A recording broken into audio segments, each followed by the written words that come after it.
चलिए आगे देखते हैं, ब्लूप्रिंट देख लेते हैं। इस चैप्टर 13 यानी 13 में से एक एक नंबर के 2 क्वेश्चन पूछे जाएंगे, 2 नंबर का 1 क्वेश्चन पूछा जाएगा और 4 नंबर का 1 क्वेश्चन पूछा जाएगा। इस प्रकार इस पूरे चैप्टर से टोटल 8 मार्क्स के क्वेश्चन पूछे जाएंगे। चलिए ये क्वेश्चन देखते हैं। क्वेश्चन नंबर 5, यहाँ देखिए सॉल्यूशन समझते चलते हैं।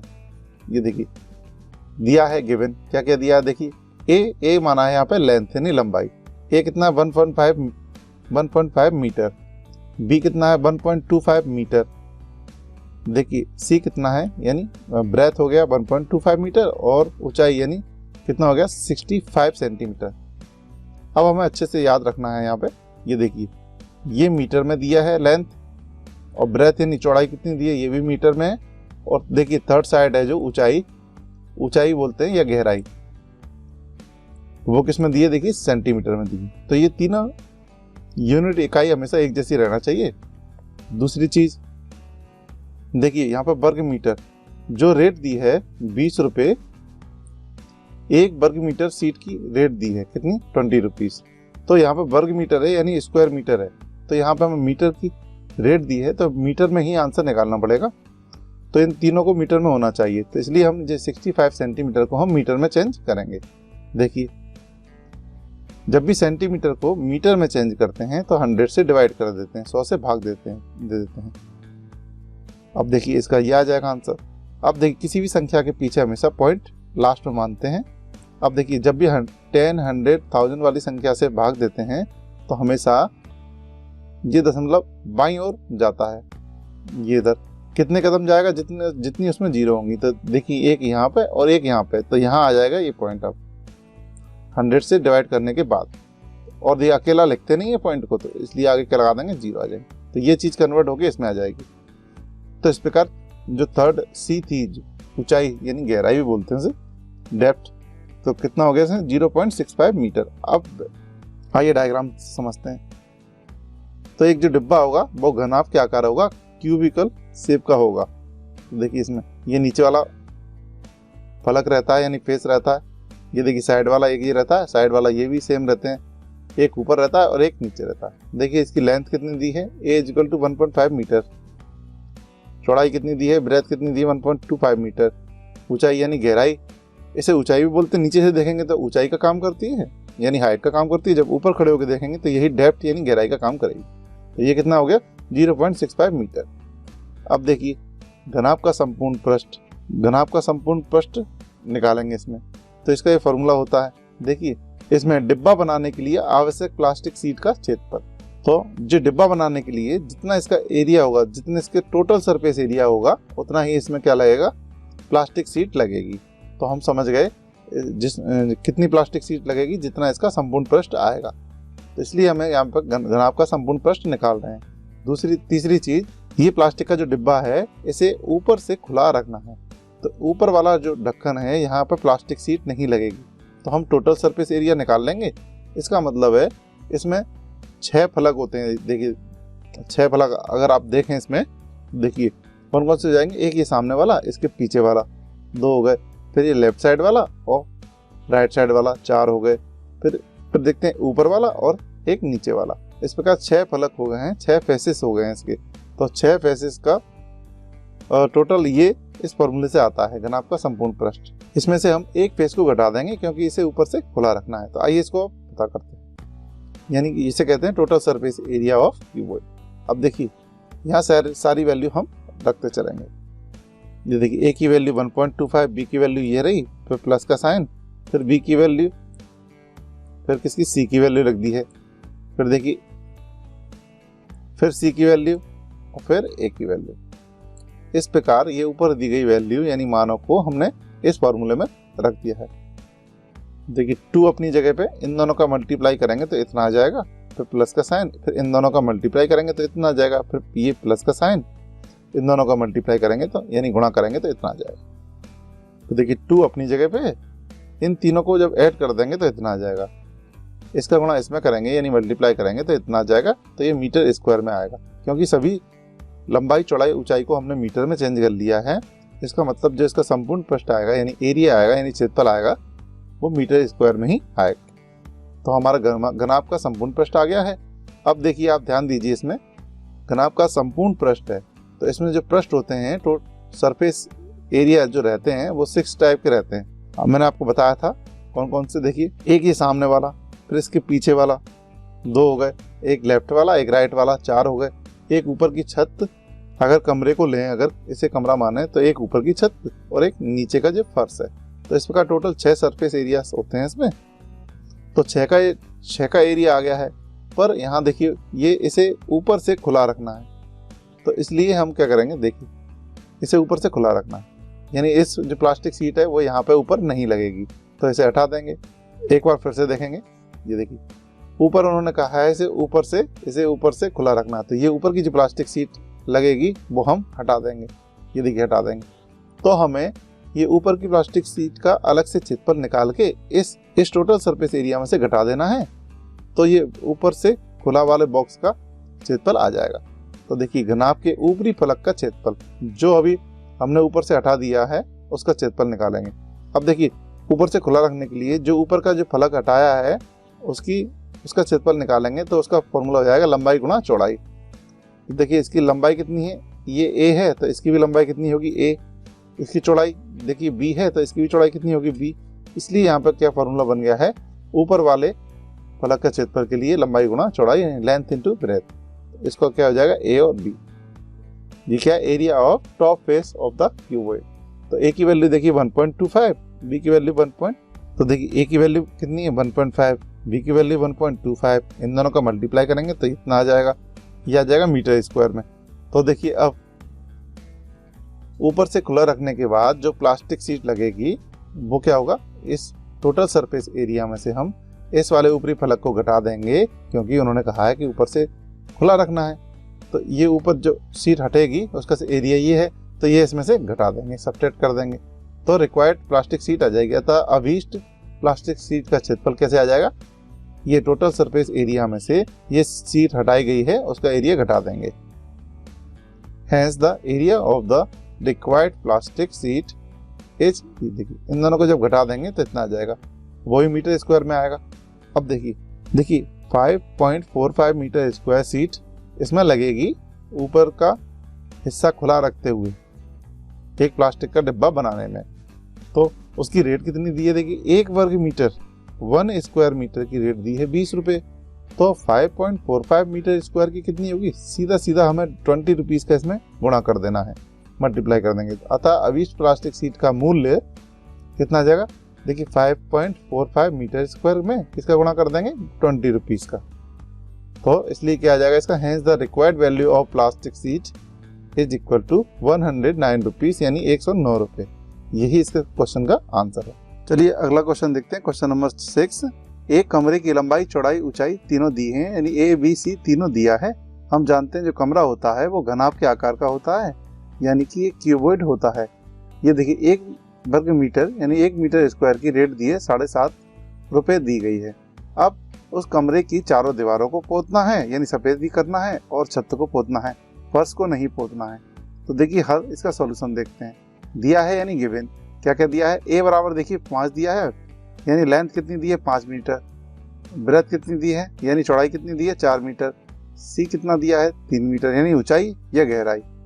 अब देखिए हम डायग्राम को समझते हैं। ये देखिए ये एक आयत है यानी रेक्टेंगल है। ऐसे 6 आयत ने रेक्टेंगुलर शेप को मिलने से एक घनाभ बनता है, यानी एक कमरा बनेगा। ध्यान रखें, ये 6 आयत यानी रेक्टेंगल मिलने से एक घनाभ बनता है। तो देखिए कैसे बनेगा, ये हो गया, इसके सामने की एक दीवार ये हो गई, तो 2 फलक या 2 रेक्टेंगुलर से फेसेस हो गए। इनको हम फलक बोलते हैं हिंदी में, और इंग्लिश में फेसेस बोलते हैं। तो देखिए आमने सामने के 2 फेसेस हो गए। फिर देखिए ये नीचे का हो गया, ये साइड का हो गया, देखिए एक साइड का हो गया, थर्ड हो गया, इसके सामने का हो गया, फोर्थ हो गया, यानी 4 हो गए। फिर एक ऊपर का हो गया।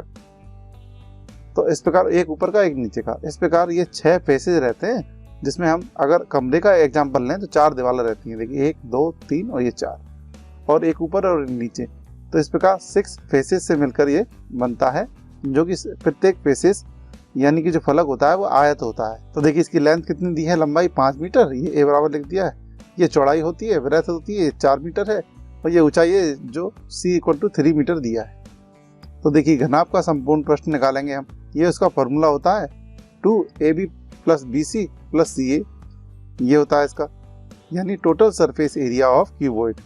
इसमें हम सारी वैल्यू ये ABC की रख देंगे।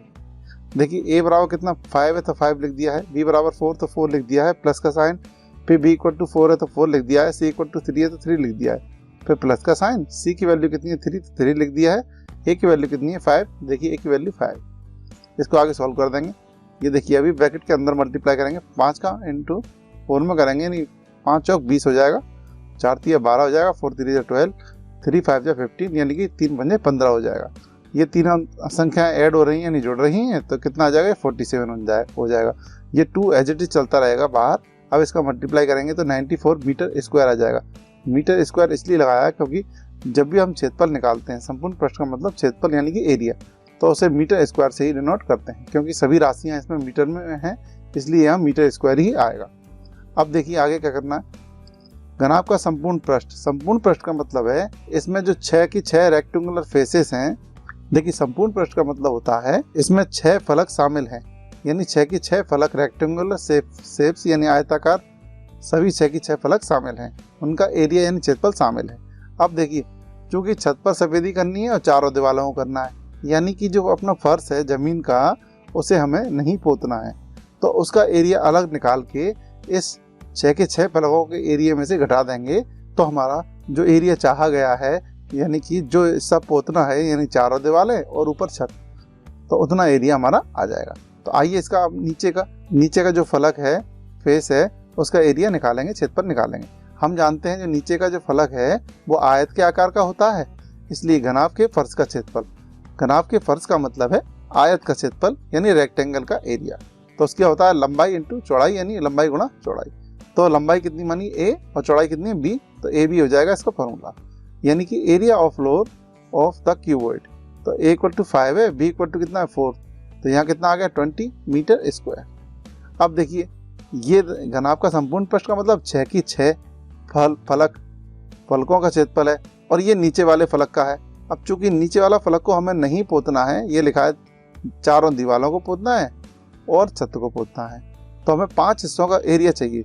तो जो 6 हिस्से, जो 6 पार्ट थे, 6 फलक का क्षेत्रफल था, उसमें से नीचे वाले फलक का क्षेत्रफल हमें घटा देंगे, तो क्या आ जाएगा, ये जो हिस्सा पोतना है वो आ जाएगा। चलिए, अतः अभीष्ट सफेदी कराने वाले भाग का क्षेत्रफल कितना आ जाएगा, ये 94 में से हम कितने घटा देंगे, 20 घटा देंगे, यानी hence the required white washing area कितना आ जाएगा 74 मीटर स्क्वायर आ जाएगा। तो यानी इतना हिस्सा पोतना है, ये 74 आ गया, 74 आ गया, इसमें नीचे वाला फर्श नहीं शामिल है। तो चलिए ये आ गया है। अब देखिए प्रति मीटर स्क्वायर यानी 1 मीटर स्क्वायर के 7.5 रुपये हैं, तो 74 मीटर स्क्वायर के कितने होंगे, सीधा सीधा इसमें गुणा हो जाएगा। अतः कमरे की दीवारों और छत को सफेदी कराने का जो व्यय है, खर्चा है, वो इस रेट 1 वर्ग मीटर की जो रेट है 7.5 रुपये का इंटू इस 74 में करने से आ जाएगा। तो 74 इंटू 7.5 रुपये यानी 7.5, इसमें जब गुणा कर देंगे, hence the cost of white washing the walls and ceiling of the room कितना आ जाएगा, इन दोनों का मल्टीप्लाई करने से 555 रुपये आ जाएंगे। यही इसका आंसर रहेगा। चलिए अगले क्वेश्चन पे चलते हैं। क्वेश्चन नंबर 7, किसी आयताकार हॉल के फर्श की परिमाप इतनी है और यदि ₹10 प्रति वर्ग मीटर की ये रेट है, और इसमें भी चारों दीवारों को पेंट करने की लागत जो आई है वो 15,000 रुपये आई है, तो हॉल की ऊंचाई पता करनी है। हॉल का मतलब कमरा, आयताकार हॉल है, इसका मतलब ये घनाभ है, तो पूरे फॉर्मूले इसमें घनाभ के यूज करेंगे। देखिए सॉल्यूशन देखते हैं इसका, तो दिया है गिवन।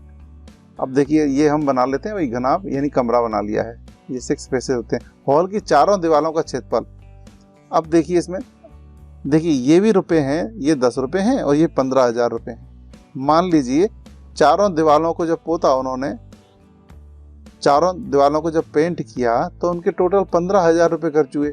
और देखिए 1 मीटर स्क्वायर यानी एक क्षेत्रफल, 1 मीटर स्क्वायर क्षेत्रफल के रुपए कितने लग रहे हैं, 10 रुपये लग रहे हैं, तो टोटल कितने रुपए लग गए, 15,000 रुपये।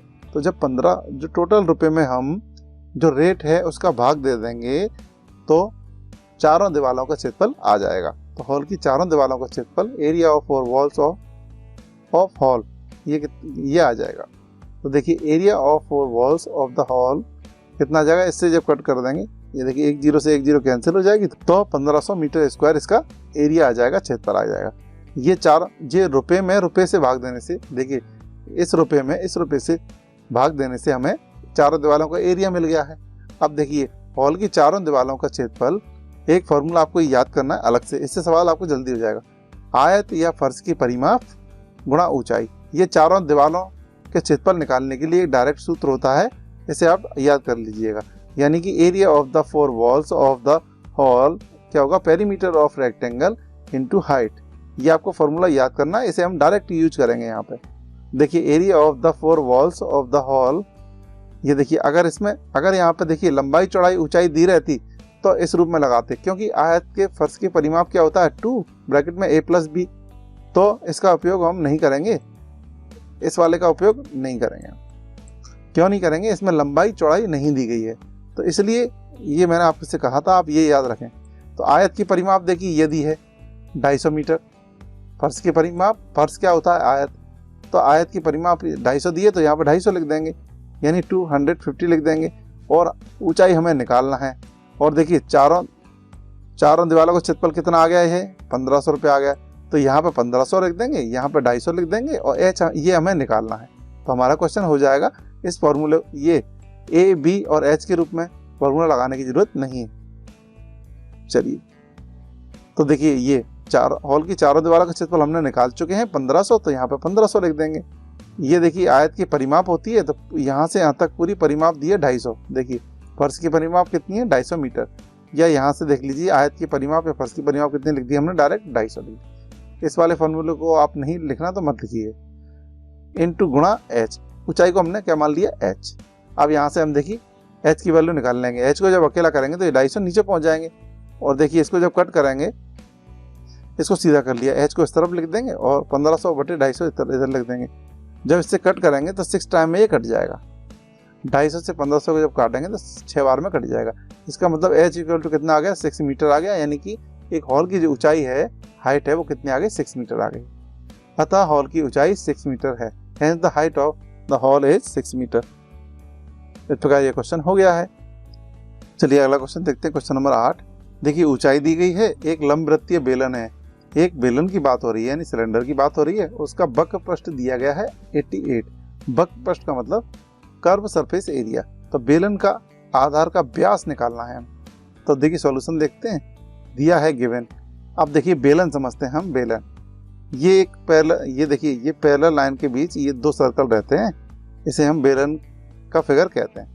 ये देखिए ऊपर भी सर्कल रहता है और नीचे भी ये देखिए सर्कल यानी वृत्त रहता है, ये कर्व सरफेस एरिया रहता है। देखिए इसमें 3 क्षेत्रफल रहते हैं, देखिए ऊपर देखिए सर्कल लगा है यानी वृत्त लगा है, नीचे भी क्या लगा है, एक वृत्त लगा है, तो 2 वृत्त रहते हैं, और एक ये घुमावदार एरिया रहता है, ये देखिए ये वाला, इसे हम कहते हैं वक्र पृष्ठ, या इसे हम बोलते हैं वक्रीय पृष्ठ बेलन का, यानी curve surface area of cylinder. तो आप ये ध्यान रखिए, जब भी सिलेंडर की बात होती है तो टोटल उसमें 3 पृष्ठ यानी एरिया रहते हैं, एक ऊपर सर्कल, एक नीचे सर्कल, और बीच में ये कर्व वाला यानी वक्रीय यानी घुमावदार एरिया। तो बेलन के आधार का व्यास निकालना है, तो उसके पहले हमें त्रिज्या निकालना पड़ेगी इसकी। तो देखिए ये इसका केंद्र होता है, ये भी इसका केंद्र होता है, ये इसकी ऊंचाई होती है। ऊंचाई कितनी दी है, देखिए हाइट 14 सेंटीमीटर, तो हमने 14 सेंटीमीटर लिख दिया है। अब देखिए यहाँ से यहाँ तक इसकी त्रिज्या रहती है, जो यहाँ से यहाँ तक रहती है वो यहाँ से यहाँ तक भी रहेगी त्रिज्या, तो ये आर मान लिया है। आर हमें निकालना है, देखिए सवाल में नहीं दिया है। जब आर मिल जाएगा उसका डबल करने से हमें व्यास या डायमीटर मिल जाएगा। ये देखिए ये त्रिज्या है यहाँ से यहाँ तक, अब पूछा है व्यास, तो व्यास होगा यहाँ से यहाँ तक, तो ये हमें निकालना है। तो त्रिज्या का डबल करने से हमें व्यास मिल जाएगा यानी डायमीटर मिल जाएगा। चलिए तो बेलन का वक्र पृष्ठ दिया है, हमें गिवन दिया है, कितना दिया है 88। अब हम बेलन के जो वक्र पृष्ठ है, कर्व सरफेस एरिया है, उसका फॉर्मूला हम जानते हैं क्या होता है, 2πRh। तो बेलन के वक्र पृष्ठ की जगह पे हमने 2πRh लिख दिया। ये 88 ऐसे कैसे रहेंगे, अब देखिए 2 और जो पाई का वैल्यू हम कितना लिख देंगे, हम जानते हैं पाई की वैल्यू 22/7 लेते हैं। आर हमें निकालना है, तो एज इट इज एच की वैल्यू कितनी दी है, देखिए एच बराबर कितना दिया है 14 सेंटीमीटर, तो 14 लिख दिया है, 88 अपनी जगह पे। अब देखिए 7 से 14 को जब कट कराएंगे तो 2 बार में ये कट जाएगा। तो देखिए आर की वैल्यू निकालेंगे, 88 अपनी जगह पे, ये देखिए ये 2 और ये 22 और ये 2, ये तीनों देखिए ऊपर वाली संख्याएं हैं, तो ऊपर वाली संख्या हमेशा क्रॉस मल्टीप्लाई में नीचे जाती हैं और नीचे वाली संख्याएं ऊपर जाती हैं। चूंकि 7 था नीचे तो ये कट चुका है, इसलिए यहाँ 88 के पास ऊपर नहीं गया है, तो ये 2, 22 और 2 ये कहाँ पहुंच जाएंगे, नीचे। चलिए देखते हैं, इस 22 से इस 88 को कट कर देंगे तो कितना बार, 4 बार में ये कट जाएगा। अब देखिए ऊपर 4 बचा और ये 2 2 जा कितना हो जाएगा, नीचे 4 हो जाएगा। अगली बार ये 4 से 4 भी कट जाएगा तो r बराबर कितना आ जाएगा, 1। तो ये त्रिज्या आ गई है, रेडियस आ गई है। अब देखिए इन्होंने पूछा है पर व्यास, बेलन के आधार का व्यास यहाँ से यहाँ तक पूछा है, हमें मिली अभी त्रिज्या, तो त्रिज्या का हमें डबल करना है, रेडियस का हमें डबल करेंगे। तो अतः बेलन के आधार का व्यास hence the diameter of the base of the cylinder क्या होता है, 2r। देखिए r का हमने डबल कर दिया है, यानी दुगना कर दिया है। यहाँ r की वैल्यू रख देंगे, देखिए 1। अब 2 का इंटू 1 में होगा कितना आ जाएगा, देखिए 2 सेंटीमीटर आ जाएगा। इसका मतलब जो बेलन का व्यास है वो कितना आ गया, 2 सेंटीमीटर आ गया है। चलिए अगले क्वेश्चन की चलते हैं, क्वेश्चन नंबर 9। आइए इसका सॉल्यूशन देखते हैं। ये देखिए बेलनाकार टंकी, यानी फिर बेलन की बात हो रही है, सिलेंडर की बात हो रही है। तो आइए हम देखिए चित्र बना लेते हैं, ये हम जानते हैं। देखिए अभी पिछले क्वेश्चन में हमने पढ़ चुका है, ये कर्व सरफेस एरिया वगैरह होता है। अब देखिए जो जो दिया है, ये देखिए इसका सेंटर है, केंद्र है, ये ऊंचाई रहती है। ऊंचाई इन्होंने कितनी दी है, देखिए 1 मीटर। जो हाइट दी है कितनी दी है, 1 मीटर। देखिए 1 मीटर तो 1 मीटर लिख दिया है। अब देखिए ये रेडियस होती है, ये त्रिज्या r देखिए 0.7 आई है। क्यों आई है, क्योंकि यहाँ देखिए, यहाँ देखिए 140 सेंटीमीटर क्या दिया है, व्यास। व्यास का मतलब ये d दिया गया है, यानी कि डायमीटर दिया गया है। तो जब त्रिज्या निकालते हैं तो डायमीटर को हम आधा कर देते हैं, यानी कि हाफ कर देंगे। हाफ करने पे कितना हो जाएगा, 140/2 कितना हो जाएगा, 70 आ जाएगा। तो 70 आ जाएगा, 70 आ जाएगा तो वो सेंटीमीटर में होगा, फिर सेंटीमीटर को मीटर में बदल लेंगे तो 0.7 आ जाएगा। आइए इसको कैसे आया है अभी देखते हैं आगे। ये देखिए दिया है गिवन, देखिए h बराबर कितना दिया है, हाइट दिया है, हमें पता पड़ गई। ऊंचाई कितनी दी है, 1 मीटर, तो 1 मीटर हमने लिख लिया है। तो देखिए व्यास यानी कि डायमीटर दिया है, d बराबर 140 सेंटीमीटर। अब देखिए हाइट यहाँ पर मीटर में है और जो d यानी व्यास आया है वो सेंटीमीटर में है, तो सेंटीमीटर को भी हम पहले से ही मीटर में चेंज करके चलेंगे।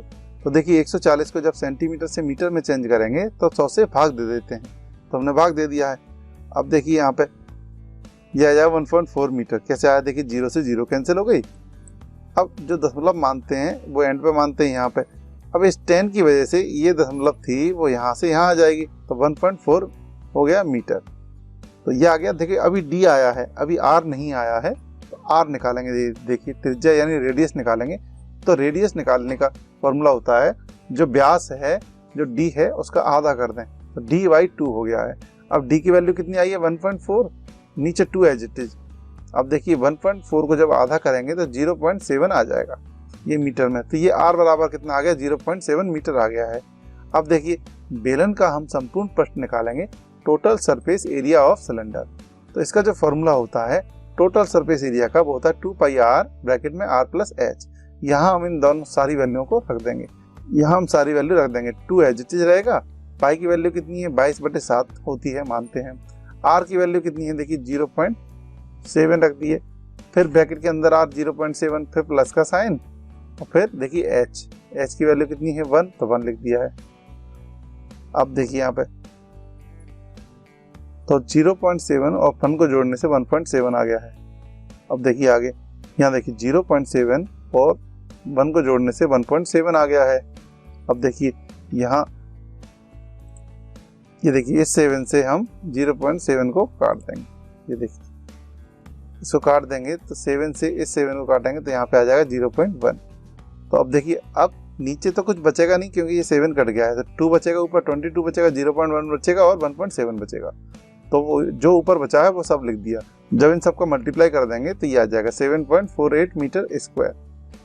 तो देखिए इसमें चूंकि पूछा गया था एक बेलनाकार टंकी बनाई जानी थी, इस कार्य को करने के लिए कितने वर्ग मीटर पहचान होती है क्षेत्रफल की, तो कितने वर्ग मीटर चादर की आवश्यकता होगी। ये 4 लिखा है, इसे चादर समझिएगा, चादर की आवश्यकता होगी। तो यहाँ पर देखिए 7.48 मीटर स्क्वायर चादर की आवश्यकता बनेगी धातु की एक बंद बेलनाकार टंकी बनाने के लिए। बंद बेलनाकार टंकी बनाना, इसलिए इसका कर्व सरफेस एरिया भी यूज होगा और ऊपर वाला भी एरिया यूज होगा और नीचे वाले सर्कल का भी एरिया यूज होगा। इसलिए यहाँ पे संपूर्ण पृष्ठ यानी कि टोटल सरफेस एरिया का फॉर्मूला लगाया गया है। तो आप कंफ्यूज नहीं होइएगा, क्योंकि इसमें वक्र पृष्ठ वगैरह क्यों नहीं पूछा। जब बंद बेलनाकार टंकी बना रहे हैं तो इसके तीनों एरिया जोड़े जाएंगे, इसलिए ये संपूर्ण पृष्ठ का फॉर्मूला लगाया गया है। तो ये देखिए, ये कर्व सरफेस एरिया होता है। अतः बेलन का जो संपूर्ण पृष्ठ है, hence the total surface area of cylinder is equal to 7.48 metre square.